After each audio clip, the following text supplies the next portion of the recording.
ભારતના વડાપ્રધાન નરેન્દ્ર મોદીએ આ દિવસ આપણે દીધું છે,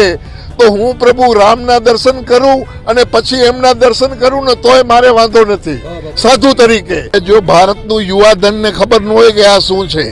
અને આજના દિવસનું એને જો મહત્વ ન ખબર હોય તો એ આપણા ભારતના દુર્ભાગ્ય કહેવાય. યુવાધનને ખબર ન હોય તો આજે તો હરેકને આજે ગઈઢા બુઢા બધાને ખબર પડવી જોઈએ કે આજે ભગવાન શ્રી રામ જે આક્રમણોથી મૂર્તિઓ તોડી, મંદિરો તોડ્યા અને જે